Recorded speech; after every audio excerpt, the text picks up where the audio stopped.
Assalamualaikum dan selamat sejahtera. Hai semua.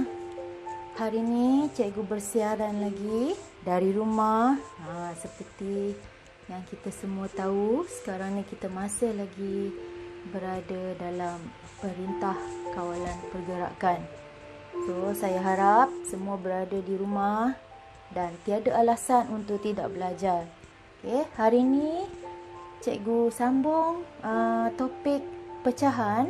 Okay, kalau semalam murid-murid dah belajar macam mana nak menukar pecahan tak wajar kepada nombor bercampur.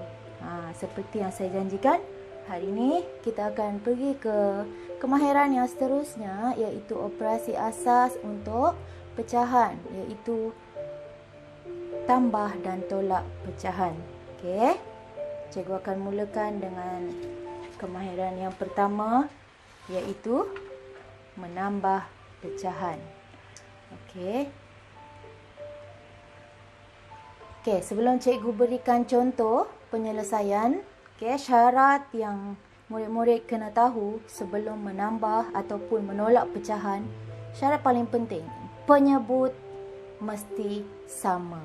Baru kita boleh tambah ataupun tolak. Penyebut mesti sama. Tanpa melengahkan masa, cikgu terus ke contoh penyelesaian operasi tambah pecahan. Contoh yang pertama.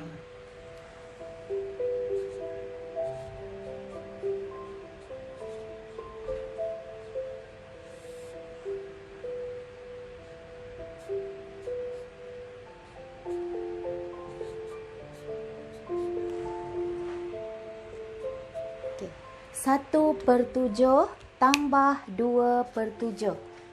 Seperti yang kamu lihat, dua-dua pecahan ini penyebutnya adalah sama, iaitu 7.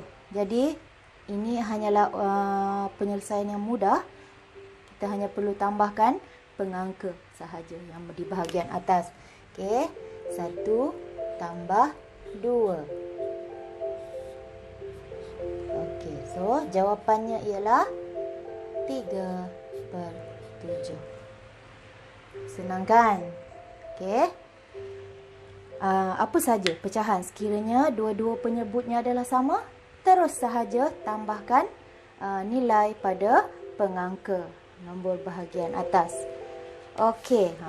Cikgu tak perlu beri banyak contoh untuk yang mudah ni. Cikgu terus ke contoh yang kedua.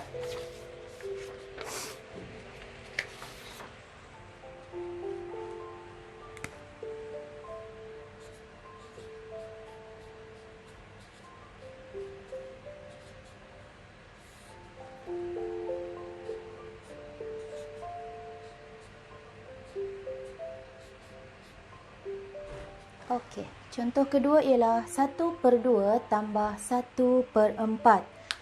Cuba perhatikan penyebutnya 2 dan juga 4. Jadi kita tak boleh tambah. Mungkin ada murid dia akan senang saja, dia terus tambah. 1 per 2 tambah 1 per 4 ialah 2 per 6. Bukan ya. Itu penambahan nombor bulat. Ini ialah nombor pecahan. Kita mesti samakan dulu penyebutnya. Macam mana nak samakan? Di sini kita perlu mengenal istilah gandaan sepunya terkecil. Gandaan sepunya terkecil ni cikgu selalu ingatkan boleh diperolehi daripada sifir. Senang. Jadi untuk 2 dan 4, dalam sifir 2 dan 4, mana yang menghasilkan jawapan yang sama? Dalam sifir 2 ada 4, betul tak?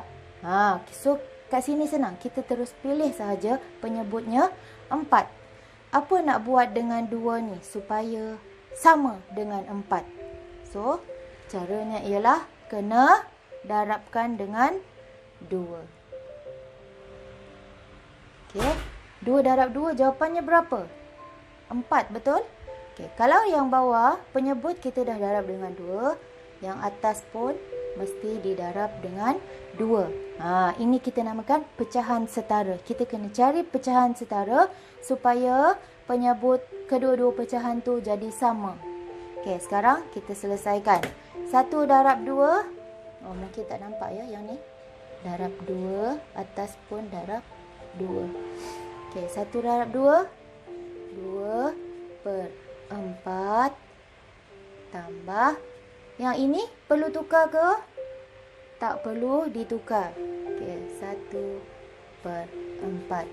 Okey, sekarang kedua-dua penyebutnya adalah sama. Kita terus tambahkan pengangkanya, iaitu 2 tambah 1 per 4 sama dengan 3 per 4.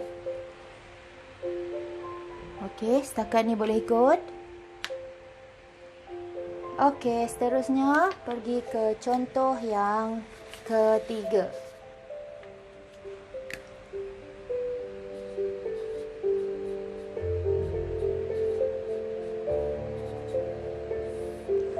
Okey, contoh ketiga cikgu nak beri 1 per 4 tambah 1 per 3.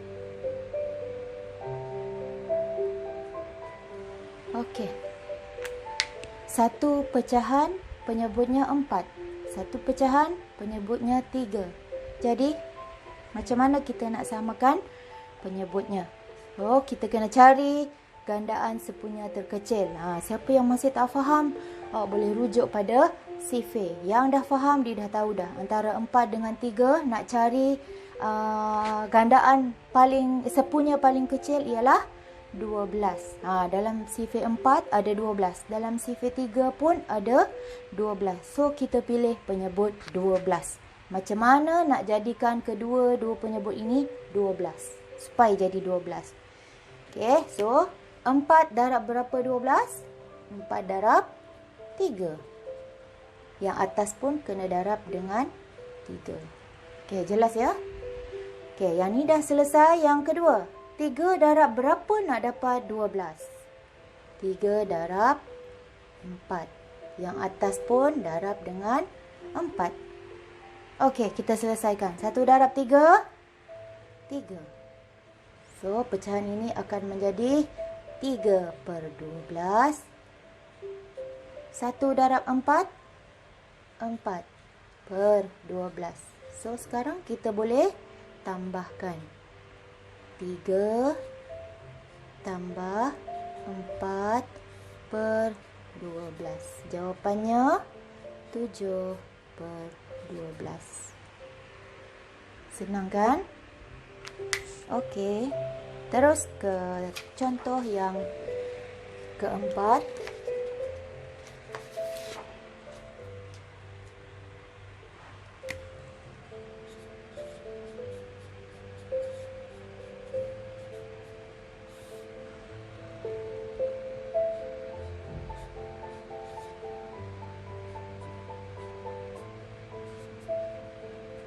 Okey, 11 per 10 tambah dengan 1 per 2. Mana penyebut yang kita akan gunakan? Okey, 10 dan juga 2. So, dalam sifir 2 ada tak gandaan yang menghasilkan 10? Okey, dalam sifir 2 ada gandaan 10. So, kita pilih satu penyebut, iaitu 10. Jadi, pecahan yang pertama tak perlu kita tukar sebab penyebutnya dah 10. Yang kita perlu tukar sekarang adalah 1 per 2 supaya penyebutnya jadi 10. So, 2 darab berapa adalah 10? 2 darab 5. Atas pun darab dengan 5. Kita tukar salah satu saja. Ini yang senang. So, salin semula 11 per 10 tambah 1 darab 5. 5 per 10. Okey, kita terus tambahkan. 11 tambah 5 per 10. Jawapannya 16 per 10. Cikgu, itu adalah pecahan tak wajar. Ya. Siapa yang perasan? Ini pengangka lebih besar daripada penyebut yang murid-murid dah belajar semalam. Macam mana nak tukarkan pecahan tak wajar ini supaya menjadi nombor bercampur? So, 16 bahagi dengan 10. So, kita akan dapat jawapannya ialah, okay, cikgu sambung di sini ya. Jawapannya ialah 1, 6 per 10. Okey. Tak cukup lagi. Belum selesai lagi. Sebab sini ialah 6 per 10. Kita masih boleh cari, boleh permudahkan lagi. 6 per 10 ini. Macam mana nak permudahkan? Bahagikan dengan 2. Okey, 6 bahagi 2. Cikgu kena mula balik dari awal. Mungkin ramai yang dah lupa. 10 bahagi 2. So, jawapannya ialah 1, 3 per 5. Boleh nampak ya? 1, 3 per 5. Okey. Mesti ditulis dalam pecahan termudah. Okey. Jelas? Okey, selesai untuk tajuk tambah. Seterusnya, cikgu pergi ke contoh untuk operasi tolak. Okey. Syaratnya tetap sama. Operasi tolak pun mesti penyebut yang sama baru boleh selesaikan operasi tolak. Okey. Cikgu lupa nak tulis tajuk. Tolak pecahan. Okey. Cikgu terus pergi contoh 1. Contoh yang pertama, cikgu nak beri ialah 7 per 8 tolak 5 per 8. Okey. Senang. Sebab penyebutnya adalah sama. Kita terus tolak nombor pengangka sahaja. 7 tolak 5 per 8. Jawapannya 2 per 8. Adakah ini jawapan akhir? Bukan. Jadi, kita perlu permudahkan. 2 per 8. Pecahan termudahnya ialah 1 per 4. Okey, boleh? Baik, seterusnya kita pergi ke contoh yang kedua untuk operasi tolak.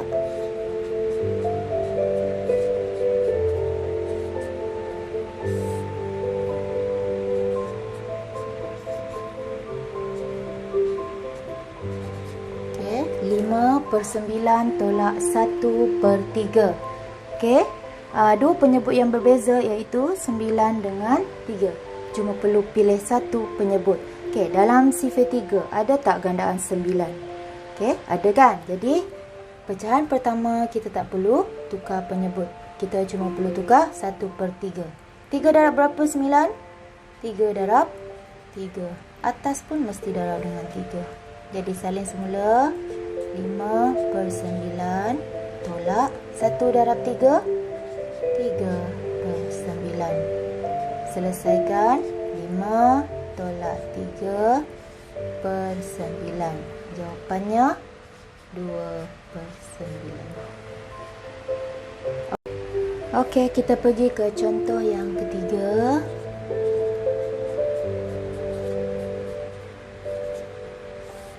Iaitu 3 per 4 tolak 1 per 3.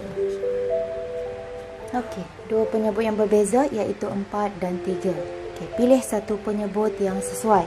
Okey, cari gandaan sepunya dalam sifar 4 dan dalam sifar 3. Gandaan yang sama ialah 12. Maksud gandaan yang sama tu jawapan 12 dalam dua-dua sifar tu. Okey. So, kita pilih penyebut 12. Macam mana nak jadikan 12? 4 darab berapa 12? 4 darab 3. So, yang atas pun darab dengan 3. Okey, sebelah sini pun sama. Jadikan 12. 3 darab dengan 4. Atas pun darab dengan 4. Okey, selesaikan. 3 darab 3, 9 per 12. Tolak 1 darab 4, 4 per 12. So, jawapannya 9 tolak 4, 5/12. Okey, boleh ya? Contoh yang terakhir untuk tajuk tolak pecahan.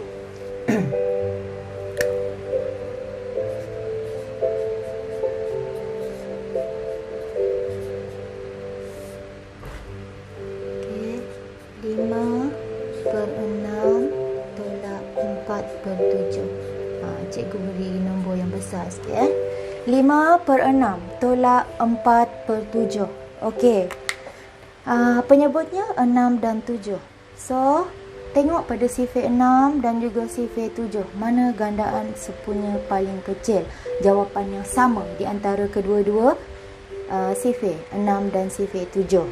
Yang tak tahu dia boleh rujuk pada sifir. Yang hafal sifir senang, dia dah boleh terbayang. Okey, so penyebut yang akan kita gunakan ialah 42. Dalam sifir 6 ada 42. Dalam sifir 7 pun ada 42. Apa nak buat? Okey, 6 darab dengan berapa? 42. 6 darab 7. So, yang atas pun darab 7. Okey, yang sini pula. 7 darab berapa? 42. 7 darab 6. Atas pun darab dengan 6. Okey, selesaikan. 5 darab 7, 35 per 42. Tolak.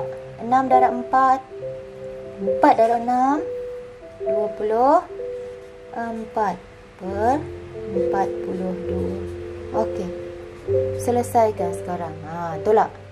Buat kira dalam bentuk lazim. Okey, so jawapannya ialah berapa? 35 tolak 24. Jawapannya 11 per 42. Okey, faham? So, saya beri 4 contoh untuk tambah pecahan dan 4 contoh untuk tolak pecahan. Okey, jadi lepas ni saya nak semua selesaikan soalan latihan yang akan saya post selepas ini. Okey. Itu sahaja pengajaran untuk hari ini. Terima kasih dan stay at home.